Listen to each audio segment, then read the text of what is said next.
अघि पनि कुरा आएको छ पत्रकारिता क्षेत्र चौथो अङ्ग मानिन्छ राज्यको।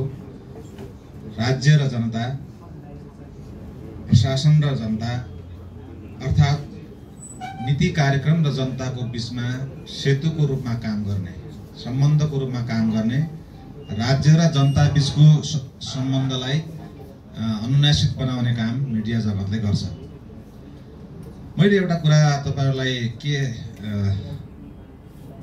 एउटा उदाहरण चाहिँ मैले एउटा चाहिँ राखौं भने हाम्रो कन्टेक्स्टमा चाहिँ यो मिडियाको प्रयोग र विदेशमा हुने मिडियाको प्रयोगको थोरै मैले डिफरेन्सेस तपाईहरुलाई राख्न चाहिँ यहाँ अनुमति चाहन्छु।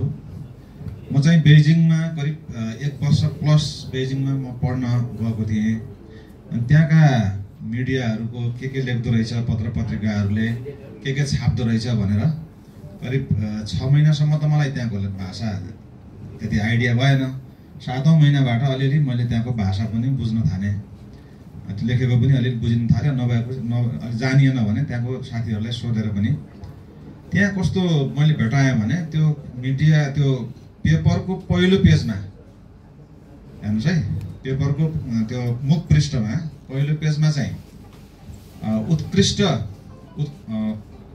त्यो कुनै उत्पादनको उत्पादक, उत्कृष्ट किसान हैन, उत्कृष्ट चाहिँ उद्योगी जसले सबैभन्दा धेरै कन्ट्रिब्युसन राजस्वमा दिएको छ, जसले धेरै एक्सपोर्ट सामान गरेको छ, त्यस्तो चाहिँ मान्छेको फोटो र उसको चाहिँ सक्सेस हिस्ट्री चाहिँ लेखिएको पाइयो।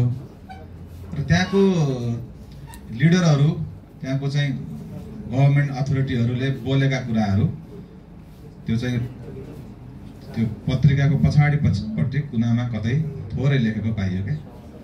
मैले यो किन चाहिँ जोड्न खोजेँ भने समाजलाई कता लैजाने हो, समाजलाई उद्यमशील बनाउने कि हैन, समाजलाई पोल्युटेड बनाउने, कुनै पनि पेशालाई मर्यादित बनाउने कि कुनै पनि पेशालाई हैन गाली गलौजमय बनाउने अथवा हतोत्साहित बनाउने, यो काम पनि त मिडियाको हातमा त रहेछ नि त।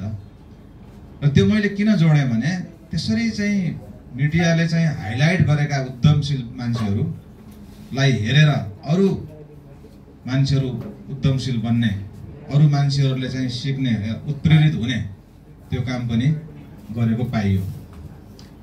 अब अहिले हामी कस्तोमा छौं भने हामीले प्रोफेसनली जुन हरेक क्षेत्रमा, मैले पत्रकारिता मात्रै भन्दिन, हरेक क्षेत्रमा व्यावसायिकताको अभाव छ, व्यावसायिक मर्यादाको अभाव छ। तपाईको पेशाको मर्यादा कायम गर्ने तपाईकै हातमा छ, मेरो पेशाको मर्यादा कायम गर्ने मेरै हातमा छ।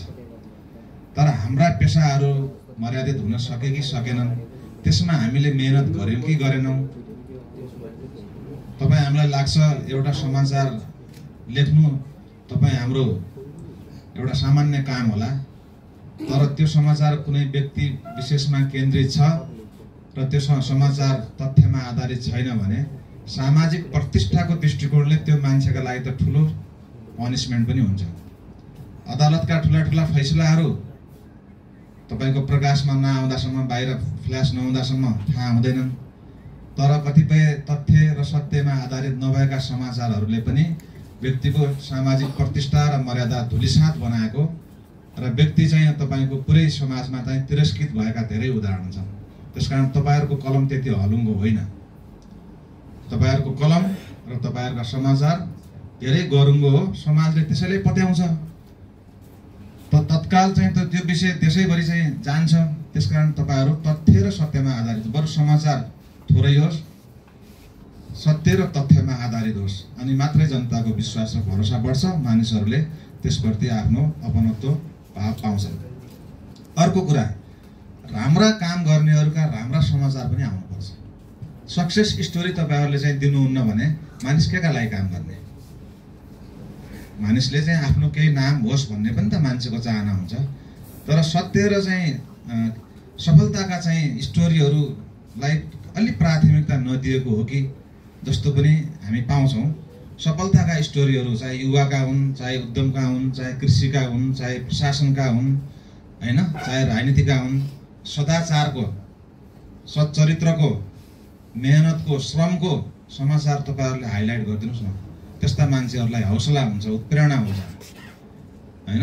सामान्य एउटा त्रुटि चाहिँ ठुलो समाचार बन्छ भने ठुलो सक्सेस समाचार बन्न सक्दैन, सक्छ नि। त्यो पनि तपाईहरुको चाहिँ सामाजिक दायित्व पनि हो, त्यो जिम्मेवारी पनि हो, समाजलाई कता लैजाने भन्ने एउटा मार्गदर्शन पनि हो।